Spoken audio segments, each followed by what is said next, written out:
డీటెయిల్స్లోకి వస్తే ఫార్ములా ఈ రేస్ కేసులో క్విడ్ ప్రోకో జరిగింది. గ్రీన్కో నుంచి బీఆర్ఎస్కి 41 కోట్ల రూపాయలు చెల్లించినట్టుగా ఒక వార్త పెద్ద ఎత్తున ప్రచారమే నిజంగా చెల్లించిందిగా. అయితే ఇంతకు ముందు మనం ఒక విషయం మాట్లాడుకుందాం. నిన్న ఏసీబీ ఆఫీస్ అయితే విచారణకు హాజరైనటువంటి కేటీఆర్ ఆఫీస్ దాకా వచ్చి గేట్ వరకు వచ్చి అటు నుంచి అంటే వెనక్కి వెళ్ళిపోయాడు. కారణం ఏంటి? ఆయనతో పాటుగా ఒక లాయర్ని కూడా లోపలికి అనుమతించాలి అని చెప్తున్నాడు ఆయన. ఈ రోజు నీ రాజ్యాంగం హక్కులు గుర్తుకొచ్చినాయి. నేను కేటీఆర్ గారు అడుగుతున్నా, ఈ రోజు మీకు రాజ్యాంగం కల్పించిన హక్కులు గుర్తుకొచ్చినాయి. ఆ రోజు 55 కోట్ల రూపాయలు బదలాయించిన రోజు రాజ్యాంగ హక్కులు, హెచ్ఎండిఏ హక్కులు, రాష్ట్ర ప్రభుత్వానికి నిబంధనలు గుర్తు రాలేదా? ఆర్బీఐ గైడ్లైన్స్ గుర్తు రాలేదా? ఈ రోజు నాకు హక్కులకు భంగం కలుగుతోంది, నాతో పాటు ఒక అడ్వకేట్ లోపలికి రావాలి, అడ్వకేట్ లోపలికి వస్తేనే నేను లోపలికి వెళ్తా అని చెప్పేటువంటి కేటీఆర్, నువ్వు ఆ రోజు 55 కోట్లు బదలాయించే రోజు, 50 కోట్ల రూపాయలు ఆ కంపెనీ కట్టబెట్టే రోజు, నీ అగ్రిమెంట్ని ఉల్లంఘన జరిపిన రోజు, ఆ రోజు రాజ్యాంగ హక్కులు, రాజ్యాంగం చెప్పిన మాటలు, రాజ్యాంగబద్ధ పదవులు ఉన్నట్టు నువ్వు, ఎన్నికల చేత ఎన్నుకోబడ్డ నువ్వు ఆ రోజు ఎందుకు మర్చిపోయినావు? మరి సొంత జేబులోకి వెళ్ళి ఇచ్చారు అనుకున్నావు పైసలు? మీ నాయన ఆస్తులో లేకపోతే మీ ముత్తాత ఆస్తులో, తాతల ఆస్తులు ఇచ్చారని చెప్పి అనుకున్నారా మీరు? కాదు కదా, ప్రజల ఆస్తులే కదా. మరి ఆ రోజు ఎందుకు రాజ్యాంగం గుర్తుకు రాలే? ఆ రోజు ఎందుకు ఈ హక్కులు గుర్తు రాలే? ఆ రోజు అన్ని మర్చిపోయిరా? అంటే మీ దాకా వస్తే రాజ్యాంగం హక్కులు, ఇతరుల దగ్గరికి పోతే ఏం పని చేయి. లాయర్ వస్తేనే పోతా, లేకపోతే లేదు. రాజమౌళి కన్నా ఎక్కువ స్క్రిప్ట్ రాస్తున్నారు పోలీసులు అంటున్నాడు. నువ్వు పోలీస్ వ్యవస్థని కించపరుస్తున్నావు. పోలీసులు రాజమౌళి కంటే మంచి స్క్రిప్ట్లు రాస్తున్నారు. గతంలో లగచర్ల ఘటనలో మా ఎమ్మెల్యే ఎవరు పట్టం నరేందర్ రెడ్డి పోతే ఈ రకంగా ఎదుర్కొన్నాం మేము. ఆయనకు సంబంధించిన విధంగా నాకు జరిగితే ఒప్పుకోను, నాకు రాజ్యాంగ హక్కులు ఉన్నాయి, నేను లాయర్ని తీసుకొని పోతా, లేకపోతే పోనాను అక్కడి నుంచి ఒక స్టేట్మెంట్ రాసి వెళ్ళిపోయాడు ఆయన. ఆ స్టేట్మెంట్లో ఏమున్నదంటే నాకు డాక్యుమెంట్స్ తీసుకురామని అడిగారు. ఏ డాక్యుమెంట్స్ తీసుకురావాలి, నా దగ్గర ఏం డాక్యుమెంట్స్ ఉన్నాయని చెప్పి ఏదో క్వశ్చన్ చేసి ఇక క్లియర్గా చెప్పండి. ఇఫ్ యు ఆర్ నాట్ ఏమంటారు, ఈ యొక్క స్టేట్మెంట్ కనుక మీకు సాటిస్ఫాక్టరీగా లేకపోతే మళ్ళీ పిలిస్తే మళ్ళీ వస్తానని చెప్పిండు. మళ్ళీ నిన్న కూడా 9వ తారీఖు మళ్ళీ రావాలని చెప్పి ఏసీబీ అధికారులు మళ్ళీ నోటీసులు వచ్చి ఇంటికి వచ్చి ఇచ్చిపోయారు. సో ఇప్పుడు కట్ చేస్తే ఈ గ్రీన్కో కంపెనీ పెట్టుబడులు, గ్రీన్కో కంపెనీ ఏం జరిగింది ఏందని మీకు చూపించే ప్రయత్నం చేస్తానని. ఇక్కడ చూడండి, ఇది ఇవాళ ఏదో బీఆర్ఎస్ పార్టీకి సంబంధించి కాంగ్రెస్ పార్టీ లేకుంటే సీఎం పిఆర్ వైఎస్ రెడ్డి గారు విడుదల చేసిన ఇది ఈ మొత్తం చాలా గోప్యమైన సమాచారం ఏం కాదు. ఇది ఎలక్షన్ కమిషన్ ఆఫ్ ఇండియా సుప్రీంకోర్టు తీర్పుతో ఎప్పుడు ఎలక్ట్రల్ బాండ్లు ఏ కంపెనీ ఎంత మొత్తంలో ఇచ్చింది, ఏ తేదీని ఇచ్చింది చాలా క్లియర్గా మెన్షన్ చేసి ఇచ్చింది. అప్పుడు ఎలక్షన్ కమిషన్ మొత్తం డాటాను బయటపెట్టింది. ఇప్పుడు వీళ్ళు ఏం చేశారు, దీనికి సంబంధించి దీన్ని కొంత బయట పెట్టే ప్రయత్నం చేశారు అంతే. అప్పుడు ఉండేది డాటా ఉన్నది, కానీ ఏ కంపెనీ ఇంత డీటెయిల్గా పట్టించుకోలేదు. ఇప్పుడు రాష్ట్ర ప్రభుత్వం ఏం చేసి డీటెయిల్డ్గా సీఎం పిఆర్ వైఎస్ రెడ్డి ట్వీట్తోని ఈ యొక్క అంశం బయటకు వచ్చింది. ఇక్కడ మీరు చూడండి, గ్రీన్కో కంపెనీ ఉన్నది. ఇదిగో Greenko Astha projects India private limited, Greenko Himkailash hydro private limited, Greenko తర్వాత గ్రీన్కో ఇట్లా చాలా, ఇంకా దీంట్లో డైరెక్ట్గా గ్రీన్కో ఉన్న పేర్లు కొన్నే ఉన్నాయి. కానీ గ్రీన్కో సంబంధించి కొన్ని విండ్ ఎనర్జీలు, రెన్యూవబుల్ ఎనర్జీ, ఇవన్నీ కూడా ఆ గ్రీన్కో కంపెనీని కొంచెం కింద వచ్చేటువంటి పెట్టుబడులు. ఇవన్నీ కూడా గ్రీన్కో కంపెనీ కింద వచ్చే పెట్టుబడులు ఇవన్నీ కూడా. సో గ్రీన్కో కంపెనీ కింద వచ్చే పెట్టుబడులు ఎంత సుమారుగా అంటే ఇక్కడ చెప్పిన ప్రకారంగా 49 కోట్ల రూపాయలంట. 49 కోట్లు 41 సార్లు. మీరు గమనించండి, ఒకే రోజు అన్నీ కూడా. ఇక్కడ డేట్స్ కూడా ఉన్నాయి కదా, డేట్లు బట్టి మనం చూద్దాం. జర్నల్ డేట్ అని ఇక్కడ ఉంది. సో ఆ డేట్లు బట్టి చూస్తే మనకి చూడండి, ఇక్కడ 8 ఏప్రిల్ ఇంకో ఇవన్నీ కూడా 8 ఏప్రిల్ ఉన్నది ఎంత, ఇంకో ఇవన్నీ కూడా ఒకటే రోజు, ఇంత భారీ మొత్తంలో ఒకే రోజు ఒకసారి 2 కోట్లు 1 కోటి ఇట్లా 1 కోటి 2 కోట్లు. ఎవరైనా ఇక్కడ గ్రీన్కో కంపెనీ ద్వారా ఇచ్చింది. ఇదిగో చూడండి, చలంశెట్టి అనిల్ కుమార్. ఈ చలంశెట్టి అనిల్ కుమార్ ఎవరని చెప్పి చూస్తే, చలంశెట్టి అనిల్ కుమార్కి సంబంధించి పేరు నేను ఒక్కసారిగా గూగుల్లో సెర్చ్ చేయగానే ఫస్ట్ నాకు దొరికింది ఏంటంటే మీకు చూపిస్తా. అది కూడా చలంశెట్టి అనిల్ కుమార్ బర్త్డే విషెస్కి మెగా కృష్ణారెడ్డి, కేటీఆర్లు అందరూ కలిసి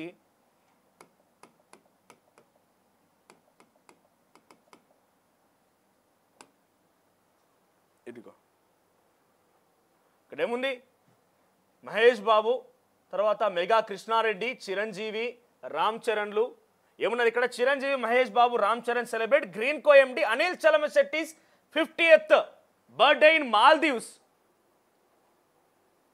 అనిల్ చలంశెట్టి బర్త్డేని మెగా కృష్ణారెడ్డి, చిరంజీవి, రామ్ చరణ్, మహేష్ బాబులు అందరూ కలిసి మాల్దీవ్స్లో ఆయన 50వ పుట్టినరోజు వేడుకలు జరుపుతున్నారట. ఎవరి అనిల్ చలమశెట్టి అంటే ఇక్కడ కనిపించండి, ఈ ఫోటోలో కనిపించే వ్యక్తి అనిల్ చలమశెట్టి. అది ఇక్కడ మీరు అనుకోవచ్చు గ్రీన్ కో కంపెనీ పేరు ఎక్కడ ఉంది, ఆ ఫార్ములా ఈ రేస్ దాంట్లో ఏస్ నెక్స్ట్ జెన్ అనే కంపెనీ పేరే ఉంది కదా, గ్రీన్ కో ఎక్కడిది వచ్చిందని అంటే ఈ గ్రీన్ కో కంపెనీలో సబ్ కంపెనీయే ఏస్ నెక్స్ట్ జెన్ అనే కంపెనీ. ఈ ఏస్ నెక్స్ట్ జెన్ అనే కంపెనీ ఎవరి పేరు మీద ఉంది? అనిల్ చలమశెట్టి, ఈయన భార్య స్వాతి చలంశెట్టి పేరు మీద ఉంది. సో డైరెక్ట్గా ఏస్ నెక్స్ట్ జెన్ అనేది సబ్ కంపెనీగా ఉన్నది, గ్రీన్ కోకి ఒక సబ్ క్లాజ్ లాగా ఉన్నది అది. సో ఇక్కడ బర్త్డే విషెస్ చెప్పుడు. ఆ తర్వాత ఇక్కడ చూడండి, ఇప్పుడు మీరు ఆ ఫార్ములా ఈ రేస్ సంబంధించి ఇదిగో ఈయన అనిల్ చలమశెట్టి, మహేష్ బాబుతో ఫోటో, మహేష్ బాబు భార్య, ఆ తర్వాత అనిల్ చలమశెట్టి భార్య.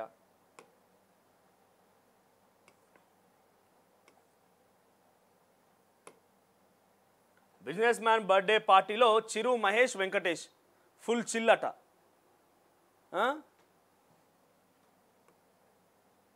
ఇప్పుడు అందుకే బహుశా ఆ రోజు ఆ ఫార్ములా ఈ రేస్ వ్యవహారానికి సంబంధించి కూడా ఇదిగో విక్టరీ వెంకటేష్ ఆయన బర్త్డే పార్టీలో, చిరంజీవి, మహేష్ బాబు, ఎక్కడ మాల్దీవ్స్లో నాగార్జున, అఖిల్ అక్కినేని ఇక్కడే ఉన్నాడు. ఇదిగో వాళ్ళే చాకిచ్చి మరి కేక్ కట్ చేయిస్తున్నారు.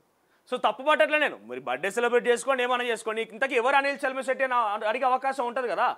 గ్రీన్ కో కంపెనీ ఎక్కడిది, గ్రీన్ కో కంపెనీకి సంబంధించి ఈ వ్యవహారాలు ఎట్లా జరిగినాయి, ఏంది ఏం కథ అంటే మనం అనిల్ చలమశెట్టి అనే వ్యక్తి ఎవరంటే అనిల్ చలమశెట్టి ఆయన ఈ కంపెనీకి సంబంధించినటువంటి ఈ మేనేజింగ్ డైరెక్టర్ కమ్ సిఎండి, ఆయన చైర్మన్ మేనేజింగ్ డైరెక్టర్. సో ఆ రోజు ఫార్ములా ఈ రేస్ సంబంధించి బహుశా నాకు తెలిసి అనిపిస్తోంది ఇప్పుడు చూస్తుంటే ఈయన రిటర్న్లో కొంత డబ్బులు ఇచ్చి ఈయన రిటర్న్లో ఒక 50 కోట్ల రూపాయలు బీఆర్ఎస్ పార్టీకి చెల్లించి, అంటే సుమారు 49 కోట్ల రూపాయలు ఉన్నది, సరే 50 కోట్ల రూపాయలు రౌండ్ ఫిగర్ మనం మాట్లాడుకుంటే 50 కోట్ల రూపాయలు ఈయన BRS party working president KTR గారు వర్కింగ్ ప్రెసిడెంట్ ఉన్న సమయంలో, ఆయన మంత్రిగా ఉన్న సమయంలో బీఆర్ఎస్ పార్టీకి ఎలక్ట్రల్ బాండ్ రూపంలో చెల్లించి ఈ ఫార్ములా ఈ రేస్ సంబంధించి మొత్తం వ్యవహారం జరిపించిండు. ఎందుకు? వీళ్ళని ఎంటర్టైన్ చేయడం కోసం. ఇగో ఆ రోజు ఎవరెవరు వచ్చారు మళ్ళీ, ఎవరన్నా ఈ ఫార్ములా ఈ రేస్ వ్యవహారం జరిగితే ఎవరన్నా సామాన్యులు హైదరాబాద్లో పోయి చూసి రాడికి అక్కడికి పోయి మంచిగా చిందులేస్తూ మాట్లాడుకుంటూ ఆటలాడుకుంటూ పాటలు పాడుకుంటూ సపోర్ట్ కొట్టి ఎంజాయ్ చేసేది ఎవరు? మళ్ళీ గిరే సినిమా యాక్టర్లు కదా. ఇదే నాగార్జున పోయిండు, ఇదే నాగ చైతన్య పోయిండు, ఇదే మహేష్ బాబు పోయిండు, వీళ్ళే పోయారు కదా. ఎవరు పోయారు? నాకు అనిపిస్తుంది ఇప్పుడు నాకు ఇండివిజువల్ ఒపీనియన్ ఇది, బహుశా ఈయననే ఈ పెట్టుబడులు పెట్టించి ఈయన వీళ్ళందరినీ ఉత్సాహపరిచేందుకు ఎంజాయ్ చేయించేందుకు ఒక ఈవెంట్ పెట్టిండు కావచ్చు అనిపిస్తుంది నాకు ఇప్పుడైతే. 50 కోట్ల రూపాయలు ఈయనే బీఆర్ఎస్ పార్టీకి ఇచ్చేసి బీఆర్ఎస్ పార్టీని మొత్తం తతంగా నిర్వహించమని చెప్పేసి ఆ తర్వాత వీళ్ళందరినీ ఎంజాయ్ చేసినాక తర్వాత ఆయనకి సరిపోయింది, ఒక ఈవెంట్ సరిపోయింది ఆయనకి, కథం ఆయన విత్డ్రా చేసుకున్నాడు.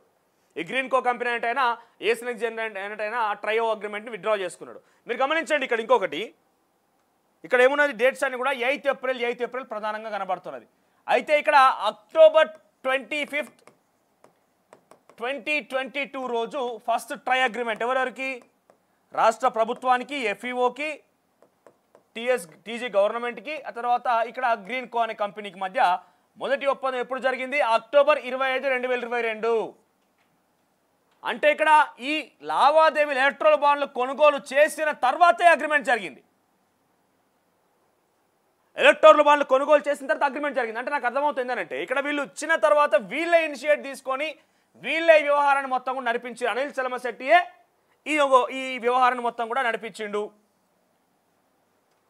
ఇక్కడ చాలా క్లియర్గా ఇంకొకటి కూడా స్టార్ట్ అవుతుంది, క్విడ్ ప్రోకా అని వినబడుతుంది. క్విడ్ ప్రోకా అంటే ఏంటంటే ఇక్కడ డబ్బులు ఇచ్చి వీళ్ళే ఆ కాంట్రాక్ట్ దక్కించుకున్నారు గ్రీన్ కో వాళ్ళు. ఏంది? ఇగో ఈ పలానా స్పాన్సర్షిప్ ప్రమోటర్ బాధ్యతలు నువ్వు తీసుకో అనే బాధ్యతలు వాళ్ళు దక్కించుకున్నారు. క్విడ్ ప్రోకా అవుతున్నది. బీఆర్ఎస్ పార్టీ ఈ మొత్తానికి అంగీకరించడం కోసం మొదటగానే గ్రీన్ కో కంపెనీ కొంత డబ్బులు చెల్లించింది అనేది క్విడ్ ప్రోకో. అయితే ఈ క్విడ్ ప్రోకో ఏమున్నది దాంట్లో? ఎలక్ట్రో బాండ్ అనేది అన్ని పొలిటికల్ పార్టీలకు ఉన్నది, సుప్రీంకోర్టే తీర్పిచ్చింది, పార్లమెంట్లో దానికి సంబంధించి పార్లమెంటే యాక్సెప్ట్ చేసింది. ఎలక్ట్రల్ బాండ్ తప్పేముండదని కేటీఆర్ అడుగుతున్నాడు. మీ తప్పేం లేదు, పార్లమెంటు యాక్సెప్ట్ చేసింది, అంతా నడుస్తుంది, అందరికి తెలిసిన విషయమే. ఇక్కడ మీ తప్పేందనంటే క్విడ్ ప్రోకో చేయడం. ఇక్కడ మీరు ముందుగా వీళ్ళ నుంచి డబ్బులు తీసుకొని ఆ తర్వాత ఆ కంపెనీకే స్పాన్సర్షిప్ ఇవ్వడం. మీరు టెండరింగ్ ఇచ్చిర్రా?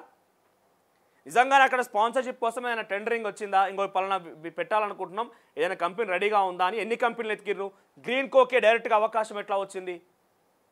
ఏదైనా టెండరింగ్ ప్రక్రియ జరిగిందా? నిజంగా ఈ ప్రాసెస్లో టెండరింగ్ అనేది ఉంటుందా? డైరెక్ట్గా గ్రీన్ కోని ఎంచుకోవడానికి గల కారణం ఏంటి? Ace next gen Greenko company ఎంచుకోవడానికి గల కారణం ఏంటిది? ఇవన్నీ చెప్పాలి కదా. సో ఇప్పుడు డైరెక్ట్గా ఈడీకి ఒక పర్ఫెక్ట్ ఆధారం దొరికింది. ఈడీకి పర్ఫెక్ట్ ఆధారం దొరికింది. ఏమని? ఇక్కడ క్విడ్ ప్రోకో రూపంలో ఫస్ట్ వీళ్ళు డబ్బులు చెల్లించారు. డబ్బులు చెల్లించిన తర్వాతనే అక్కడ ఆ కాంట్రాక్ట్ అనేది డైరెక్ట్గా లేదంటే ఆ స్పాన్సర్షిప్ ప్రమోటర్షిప్ అనేది డైరెక్ట్గా గ్రీన్ కో కంపెనీకి పోయింది. ఇది పక్కాగా కేటీఆర్ విషయంలో ఒక పర్ఫెక్ట్ ఆధారం దొరికింది ఇక ఈడీకి. మీరు అనుకోవచ్చు ఇది ఏమవుతుంది, ఇది అంత చిన్న విషయం కదా అనుకోవచ్చు. చిన్న విషయమే, కానీ క్విడ్ ప్రోకో అనేది చాలా చాలా పెద్ద విషయం. ఎలక్ట్రల్ బాండ్ రావడం అనేది పాపం పార్టీ దృష్టిలో నా 50 కోట్లే కదా అని చిన్న విషయమే కావచ్చు పార్టీకి. కానీ క్విడ్ ప్రోకో జరిగింది. ఎక్కడ మీరు ఈ డబ్బులు తీసుకున్న తర్వాత అదే కంపెనీకి ఎట్లా కాంట్రాక్ట్ కట్టబెట్టిర్రు? ఆ చలమశెట్టి ఏంటంటే ఏ రకంగా ఆయన బర్త్డేలు జరుపుకుంటున్నాడు, సెలబ్రిటీలతో ఎట్లా చిందులేస్తున్నాడో చూసినాం మనం. సో ఈ రకంగా చూస్తుంటే ఏమనిపిస్తుందంటే వీళ్ళే దగ్గరుండి ఈ నిర్వహణకు సంబంధించి వీళ్ళే మొత్తం కూడా ఈ కంపెనీని తీసుకొచ్చుడు, ఈ ఎఫ్ఈఓ జరిపించడం కూడా కేటీఆర్తో ఒప్పించి ఈ కంపెనీ పట్టుకోవచ్చు. వాళ్ళే ఇక్కడ హైదరాబాద్లో ఫార్ములా ఈ రేస్ నిర్వహించిన రోజు ఏ తెలంగాణ రాష్ట్రానికి సంబంధించిన మారుమూల ప్రాంతాల బిడ్డ వచ్చి ఇక్కడ వీక్షించిండు? ఆయనకేమన్నా లాభం జరిగిందా? ఆయనకేమన్నా ఉపయోగం జరిగిందా ఈ ఫార్ములా ఈ రేస్ నిర్వహించడం వల్ల? పోనీ హైదరాబాద్ నగరానికైనా ఎవరైనా చుట్టుముట్టినటువంటి హైదరాబాద్ ఉన్నటువంటి వ్యక్తులు కానీ హైదరాబాద్ నుండి సామాన్యులకు ఏమైనా ఉపయోగం పడిందా? ఎవరు వచ్చిరాడికి? నాగ చైతన్య, మహేష్ బాబు, నాగార్జున వీళ్ళే కదా వచ్చి సపోర్ట్ కొట్టి ఎంజాయ్ చేసింది. ఇప్పుడు అనిపిస్తోంది. ఇక మొన్ననే నవంబర్ 13 ఈయన ఈ బర్త్డే సెలబ్రేషన్లు చేసుకున్నది. సరే వ్యక్తిగత విషయం, బర్త్డే సెలబ్రేట్ చేసుకుంటారా, మీరు ఇంకెక్కడ ఏమన్నా ఎంజాయ్ చేస్తారా, మీ ఇష్టం అది. కానీ రాష్ట్ర ప్రభుత్వం నిధులు దుర్వినియోగపరిచారు కదా, మీరు అందులో భాగస్వామి, మీరు మధ్యలో విత్డ్రా చేసుకున్న అగ్రిమెంట్ని. సో ఇక మొత్తం ఇది విషయం. బాండ్ల రూపంలో ఇచ్చిన కార్ రేస్ సంస్థ అనుబంధ సంస్థలతో కలిసి చందాలు చర్చలు మొదలైనప్పటి నుంచి బాండ్ల కొనుగోలు వివరాలు బయటపెట్టిన రాష్ట్ర ప్రభుత్వం. ఇక్కడ వరకు ఓకే. ఇక ఆ తర్వాత చూస్తే 10 అక్టోబర్ నుంచి ఇగో అచింత్య సోలార్ పవర్ ప్రైవేట్ లిమిటెడ్, తర్వాత సోలార్ పవర్ ప్రైవేట్ లిమిటెడ్, ఇవన్నీ వాళ్ళకి సంబంధించిన సంస్థలు అన్నీ గ్రీన్ ఎనర్జీ లేకపోతే ఈ పవర్ సంస్థలు అన్నీ కలిసి వాళ్ళకు పెద్ద మొత్తంలో ఇగో సువర్చాస్ సోలార్ ప్రైవేట్ లిమిటెడ్ అంటే ఇక్కడ చూడండి ఆనంద్ చలమశెట్టి అని ఉన్నది. ఎవరినైనా ఆయనకు సంబంధించిన కదా, వాళ్ళ తమ్ముడో అన్న అయ్యి ఉంటాడు ఇక్కడ, అదే ఫ్యామిలీకి సంబంధించి ఆయన. ఇక Rayalaseema wind energy private limited Anand Chalamasetti, Prathipati Ananda Srinivasa Rao, C Venus private limited, ఇవన్నీ కూడా వాళ్ళకు సంబంధించి అనుబంధ సంస్థల నుంచే 49 కోట్ల రూపాయలు, అంటే ₹1, ₹2 కాదు. 2022లో బాండ్లు కొంటే క్విడ్ ప్రోకో ఎలా? కాంగ్రెస్ బీజేపీకి గ్రీన్ కో బాండ్లు వచ్చాయన్న కేటీఆర్. అప్పుడే అగ్రిమెంట్ జరిగింది కదా, 2022లో అగ్రిమెంట్ జరిగింది. 2022లో అగ్రిమెంట్ జరిగితే 2023లో సీజన్ 9 ఇక్కడ నిర్వహించారు. ఇక ఫార్ములా ఈ రేస్ వ్యవహారం తెలంగాణ రాజకీయాలను కుదిపేస్తోంది. తాజాగా మరో ట్విస్ట్ వెలుగు చూసింది. ఈ కేసులో సంచలన విషయాన్ని రాష్ట్ర ప్రభుత్వం బయటపెట్టింది. 41 సార్లు 49 కోట్ల రూపాయలు బీఆర్ఎస్ పార్టీకి చందాల రూపంలో ఇచ్చినట్టుగా వెల్లడించింది. సో మళ్ళోసారి కూడా ఏసీబీకి ఎదుట హాజరు కావాలన్న కేటీఆర్ కాల్ నోటీసులు సర్వ్ చేసిన సాయంత్రం మళ్ళీ వెళ్ళి ఆయన ఓరియన్ విల్లాస్లో ఉంటున్నాడు. ప్రస్తుతం ఓరియన్ విల్లాస్కి వెళ్ళి మళ్ళీ 9వ తేదీన హాజరు కావాల్సిందే. ఈసారి మీ అడ్వకేట్ని అనుమతించమని చాలా స్పష్టంగా ఫస్టే చెప్పి ఆయన నోటీసులు సర్వ్ చేశారు. ఇక